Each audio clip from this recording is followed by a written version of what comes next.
আজকে আমরা একটা কষ্টকর দিন বলেন বা মহান দিনের সাথে জড়িত হয়েছি। আমরা এখন আমাদের স্মৃতির থেকে বলতে পারছি না, আমাদের কর্ম থেকে ছাড়তে পারছি না একজন মহান ব্যক্তি যে বাংলাদেশকে স্বাধীনতা দিয়েছে এবং বাংলাদেশের মানুষদেরকে স্বাধীনভাবে বাস করার উৎসাহ এবং হিম্মত দিয়েছে। সে হলো না আদা দেন আমাদের শহীদ রাষ্ট্রপতি জিয়াউর রহমান সাহেব। উনি মেজর হিসাবেও দায়িত্ব পালন করেছে দেশের প্রতি, রাষ্ট্রপতি হিসেবে দায়িত্ব পালন করেছে দেশের প্রতি। ওনার যে আদেশগুলি ছিল, ওনার যে কথাগুলো ছিল এবং ওনার যে ব্যক্তিগত বিহেভিয়ার ছিল, উনি সেই নেতৃত্ব দিয়ে কিন্তু আমাদেরকে এক করেছে এবং উন্নয়নশীল দেশের দিকে আমাদেরকে ঠেলে দিয়েছিল। উনি নিজে প্রান্তিক কৃষকদের মাঠে হেঁটে হেঁটে খাল কেটেছিল ও কৃষকদের উৎপাদন অবস্থা আরো বৃদ্ধি পাওয়ার জন্য কি কি করণীয় সেই ধরনের পলিসি উনি শুরু করে দিয়েছিল। সেই কারণে কিন্তু বাংলাদেশে ওই সময় প্রথমবারের মতো যে জনগণ ছিল আর যে কৃষকরা ছিল তার ভিতরে বাংলাদেশের কৃষকরা কিন্তু 3 গুণ বেশি উৎপাদন করতে সক্ষম হয়েছিল ওনারই প্রথম 5 বছরে। তারপরে ডাটা কিন্তু বারে বারে বলে যে বিএনপি যতবারই সরকারে ছিলেন ততবারই কিন্তু বাংলাদেশের খালি কৃষক না, কৃষক উৎপাদন কিন্তু আরো অনেক বৃদ্ধি পেয়েছিল। আগে হয়তো আমরা আমদানি করতাম, কিন্তু বিএনপি সরকার আমলে কিন্তু আমরা রপ্তানি করতেও দেখেছি এবং আমরা শিখেছি।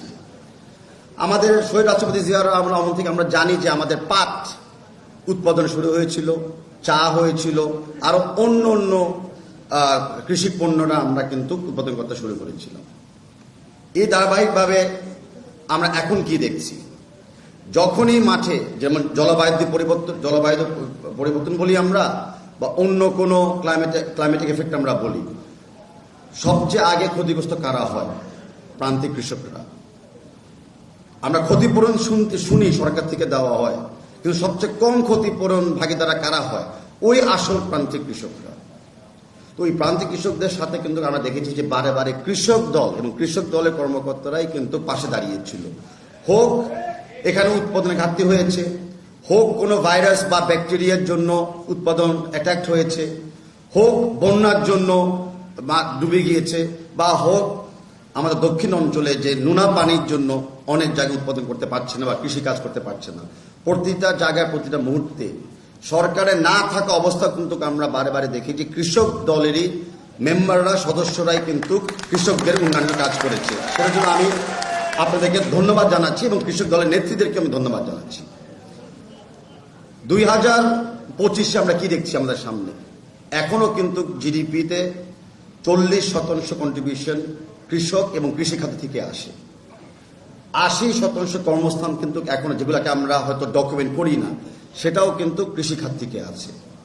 সেই কারণে আমাদের ভবিষ্যৎ বর্তমানে ভারপ্রাপ্ত চেয়ারম্যান তারেক রহমান সাহেব কৃষি খাত থেকে সবচেয়ে বেশি অগ্রগতি দিয়েছে, যেটা আমাদের দল বিএনপিও দিয়েছে। আমরা কৃষকদের জন্য, আপনারা জানেন যে স্মার্ট কার্ড টেকনোলজির জন্য অলরেডি ইতিমধ্যে কমিটমেন্ট দিয়ে দিচ্ছি। স্মার্ট কার্ড খালি একটা কার্ড না যেটা পকেট নিয়ে ঘুরবেন।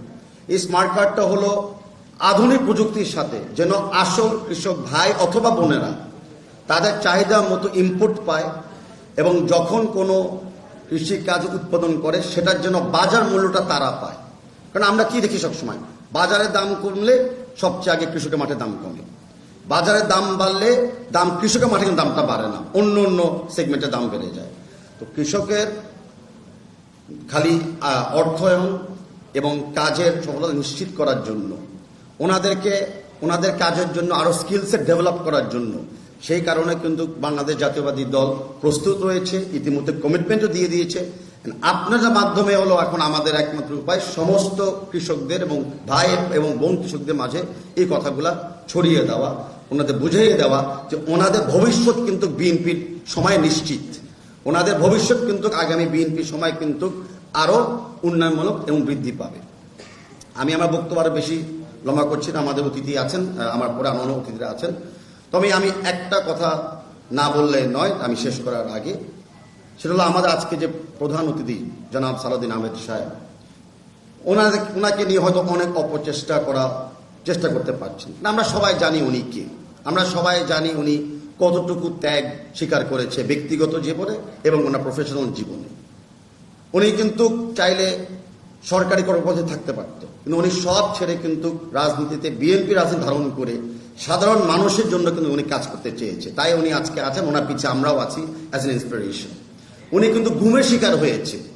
যারা এত লেখালেখি বা বক্তব্য রাখতে চায়, আপনারা কি জানেন ঘুমের শিকার হওয়া কি জিনিস?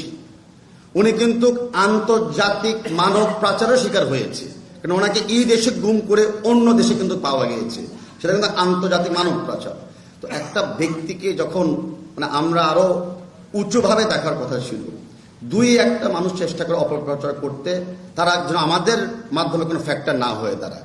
আমাদের সবাইকে কিন্তু আমাদের নেতার জন্য, আমাদের কলিগদের জন্য প্রতিবাদ করতে হবে, সঠিক কথাটাও বলতে হবে, একতা প্রতিষ্ঠা করতে হবে। আর তার আগে আমি আপনাদেরকে আবারও জানাচ্ছি যে আমরা আজকে মহান ব্যক্তি শহীদ রাষ্ট্রপতি জিয়াউর রহমানের উদ্দেশ্যে কথাগুলো বলছি। ওনার অবদান থেকে আমরা কিন্তু আজকে এই বাংলাদেশ পেয়েছি। এখন উনি যে আমাদের এটা শিখে গেছে, সেটার জন্য আমরা বাস্তবায়ন করে এই দেশটাকে আগামী আরো 50 বছরের জন্য সামনে নিতে পারি। সকলকে ধন্যবাদ। বাংলাদেশ জিন্দাবাদ।